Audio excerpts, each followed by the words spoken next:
So before we start today's session, I'm gonna show you the part 1, basically the first video of our Azure series. So the first video was about Azure Container Registry. So in this video, I showed you pretty much everything from the portal. So if you wanna learn more about Container Registry, this is the video for you. So before we start today's session, I just wanted to show you for those who are interested. And I'm gonna also put the link in the video description, so nothing to worry at all. In today's video, we'll be learning about Azure Container Registry. In the previous video, we talked about more of from the portal perspective. So in today's video, I'm going to show you how to write a simple Hello World Node.js application. Don't worry, if you are familiar with Node.js, you do not have to follow this. I have added chapters in this video description.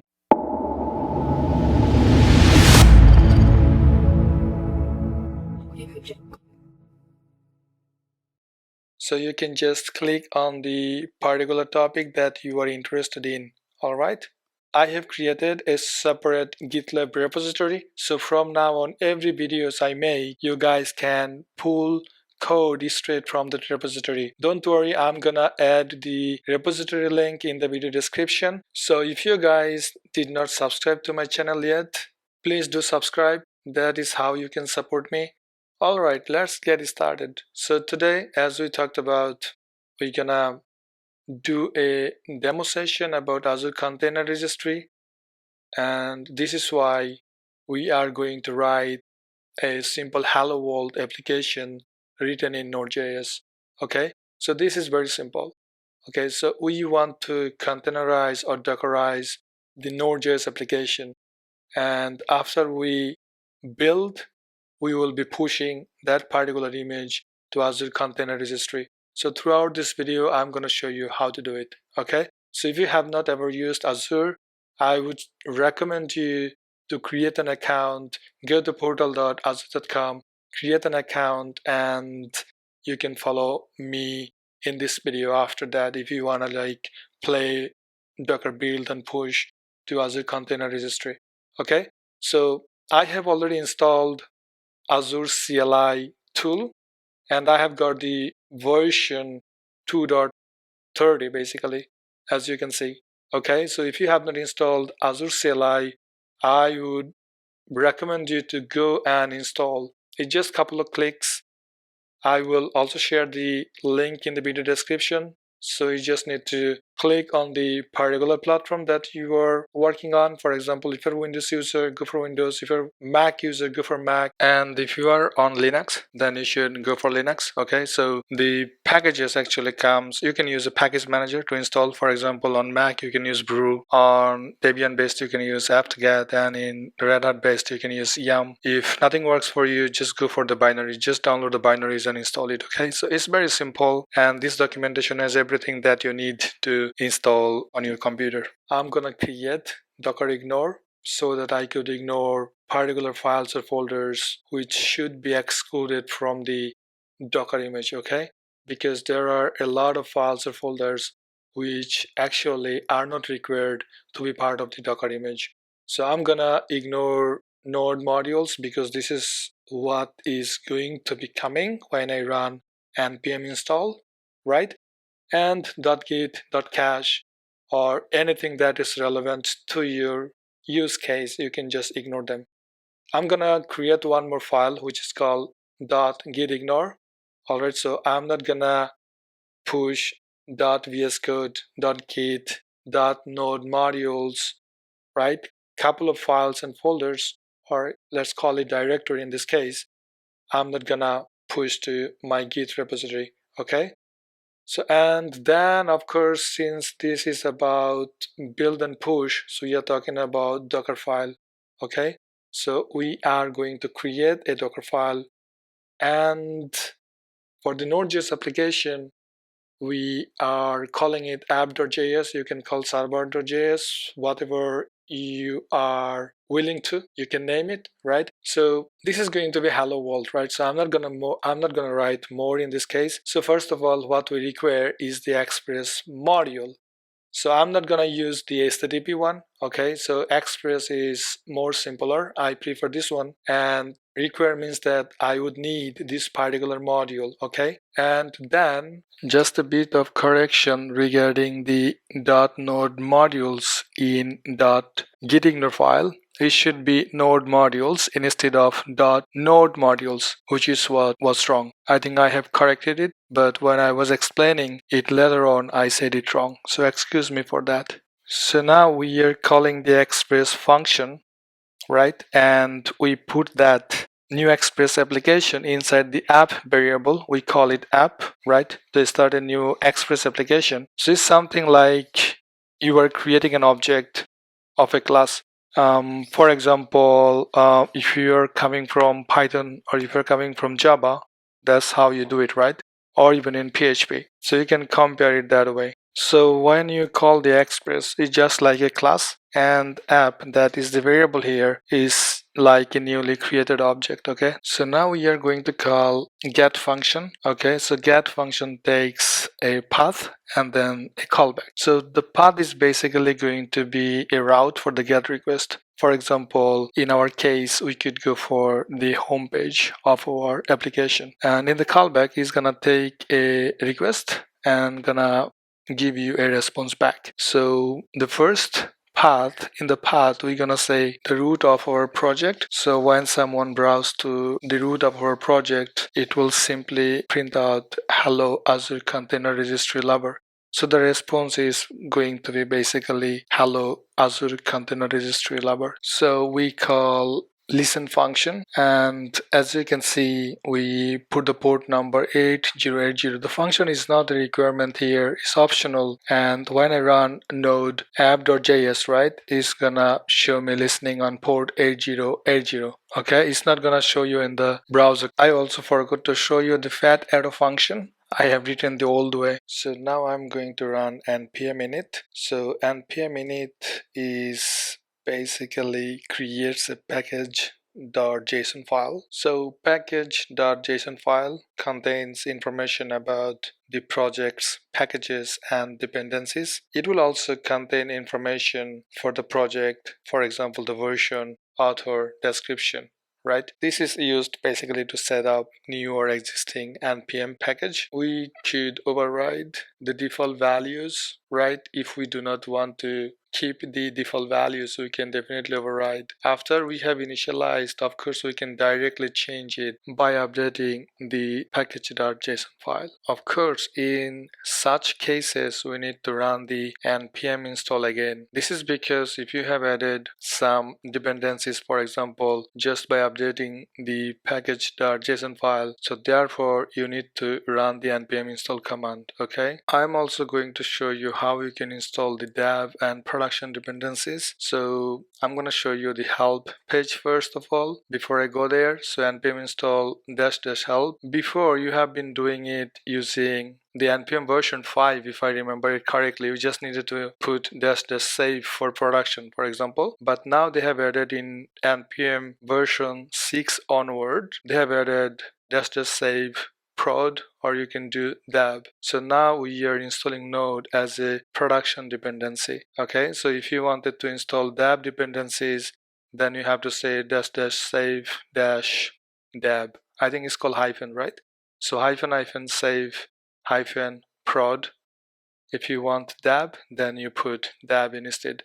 So if you reload, open up the package.json file, you should see the changes reflected in the JSON file. So you can see there is a separate dependency block where you can see node is actually being part of production dependencies. And I is for alias, so you can write npm add or npm install or npm I. All three commands actually does the same thing. So I'm gonna also install Express. This is because I'm using the Express in the app.js. Therefore, I need to install the dependencies for Express as well. Otherwise, it's not gonna work, right? So here I did not specify any version. So therefore, it's going to take the latest version. So if you wanna pin a particular version in your package.json file, which is what you should be doing to avoid any surprises in your production systems. In the node underscore module folder where dependencies are basically installed, and so you can see Node and Express are in there. Okay, let me change the theme of my editor. I think I forgot to put it to light theme, which is very easy, I think, for the viewer, because dark themes sometimes I feel like a bit hard to follow if you're watching a video for 30 minutes. So now we have got the dependencies installed and we can run Node, and Node is already installed on my local computer. I think I have the 14 LTS version installed on my computer. Okay, so if I run Node followed by app.js, then my application is running and listening on port 8080 if I'm not mistaken.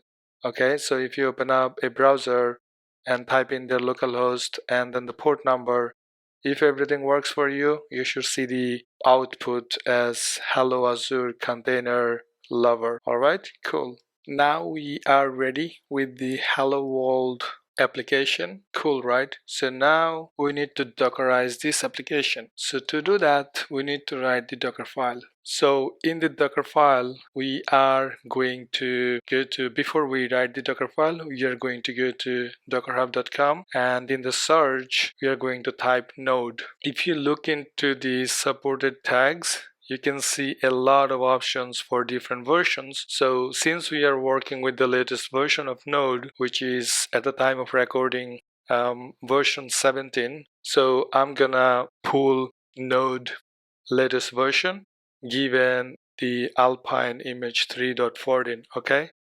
And working directory is going to be /opt/ what shall I call it? Okay, let me call it wave-app/app, okay?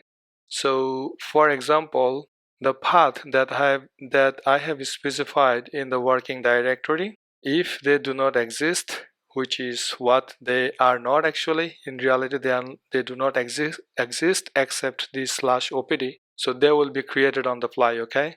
So we do not have to go and create it. So this is gonna take care of that. And line number 4, if you follow the best practices, you should not copy app.js right here because of the caching, okay? Because you want to take the advantage of caching. So only copying the JSON file should be enough to the working directory. But since this is a demo, I did not really follow the best practices of Docker. As you can see, this is going to be running as a root user, which is what we should not be ever using, because we should use our application under a particular user, which is not a, basically which should be a non-root user, right? With appropriate permission. So we are going to expose on the container side our application on port 8080, and actually app.js you could write before line number 7. So after line number 6 you could write that, because app.js you would be writing a lot of code, right? So it's gonna break the cache. So it's better to write it after line number 6. So probably you don't install the dependencies very often, right?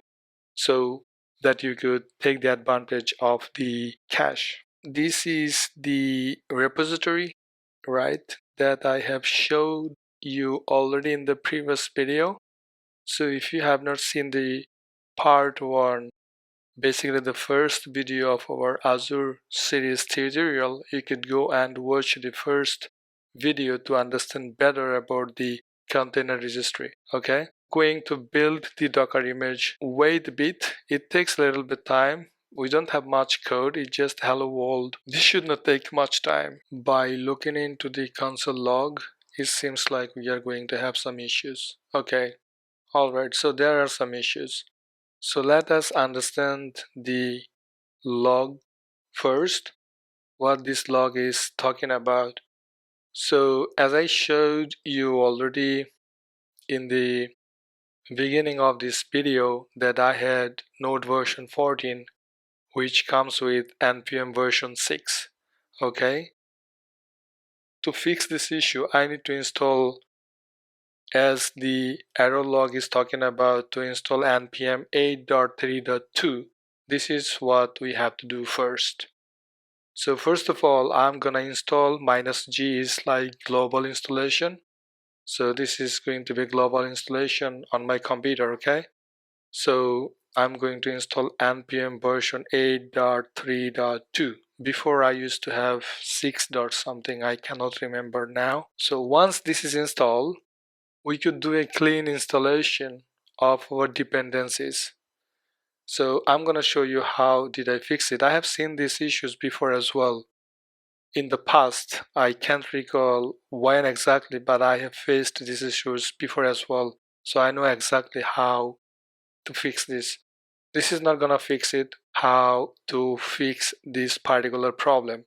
Okay, so now we have the new version of npm. So first of all, you could actually delete the package log.json file. Okay, this is what we could remove first.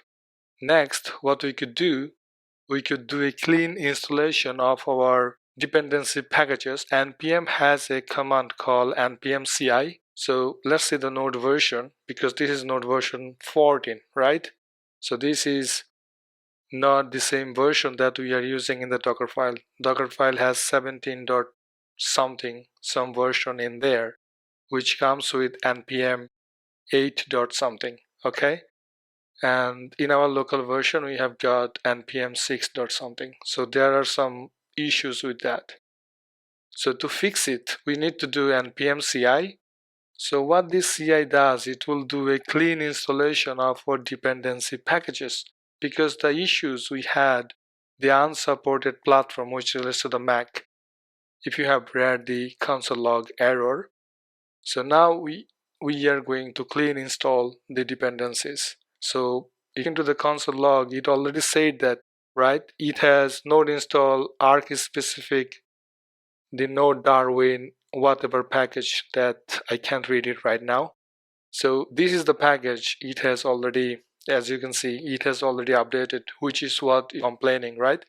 So now if I run the docker build command one more time, it is gonna fix the problem. It has taken, I think, almost like 198 seconds, if I can remember it, while I was recording this video, which is what time consuming, right? So let me wait some time until the image build is done. So we have successfully built the image, and I'm now gonna grab the image. So we called the image node-app. So this is the image, right? And the size of the image is 355 MB.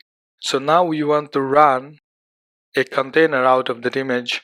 So therefore we need to run docker run command, and D means detach, IT means interactive, TTY terminal, and we're going to name it node app, and then we need to pass in the image hash. Okay, so we have successfully run the container, and now we need to get into the container itself, right? So we need to run docker exec. So let's run docker exec command to get inside the running container. So exec -id and then the hash of the container, and straight it takes us to the working directory. Excellent, cool. So we have verified our app is working as expected. Now it's time to tag the image. So node app, and then basically our registry URL, and then the docker tag, and then the source image, and then the target. So the target location is going to be our Azure Container Registry to run the docker push command. So docker push and then the target. So target is going to be youtube.azureseer.io/nodeapp. Tag is going to be latest. So when we try to push to the remote registry, this is not working. It's because of the authentication. So we need to do, since I'm doing it locally from my computer, so I'm not using a service principal. There are a couple of ways actually you could do this. You could use service principal, you could use BM identity, depending on how you want to do the setup, right? So since I'm on my local computer, I'm just gonna run. You could also use your username and then the password to log in as well, which is also gonna work. But in this case, I'm gonna do easy login, and that would open up a browser. So in the browser, it would you just need to put the email address and then the password to authenticate. So easy login alone would not work. So now you need to do easy SCR login, and then you name your registry. So in our case, our registry is youtube.azurecli.io. Once I have done the authentication, I should be able to push the container image, Docker image straight to Azure, right? So now, as you can see, it seems like it's working. It's because we have done the authentication, and this takes a little bit time to push the image because it is 355 MB, all right? And we are pushing this image for the first time, so there is no layer actually existed already in the remote registry. So there is no caching basically at this point. So it's gonna take some time. So once it is done, I will just come back. Meanwhile, when pushing is in progress, I'm going to create a new directory so that I can dump all the files and folders into the directory. So I'm gonna call it SCR demo. All right, and gonna copy all those files and folders under that directory. Finally, we have got our image pushed to Azure Container Registry. So time to verify. Okay, we have already pushed, right? So we see node app and the tag is latest. From here you can untag or you can delete or you can create a webhook. So if you want to pull the image, you can just copy the command and paste it into your terminal. So I just copied and pasted into the terminal so I can see the image is being pulled to my local computer. Okay, it is already there, so it's not gonna pull because there is already cache available. So I'm gonna add it into the new repository that I have created. Okay, so that you can, if you wanna play with, you can pull and play with this particular feature on your computer. Okay, so I'm gonna I made it already public. I thought that I should be doing it sometime but didn't have time to do that. So this time I got the time to create the repository and push all the tutorial demo code into that repository so that anyone in the future watches the video, they can actually follow along the code as well. So I'm going to push it to remote repository, which is basically on GitLab, right? Here you can see the repository. Okay, nothing special, just a basic repository, and now we have got the first commit in there. I'm going to also put the link in the video description, and in the future you can also follow along. Alright, cool. Thank you very much, and that was it for today.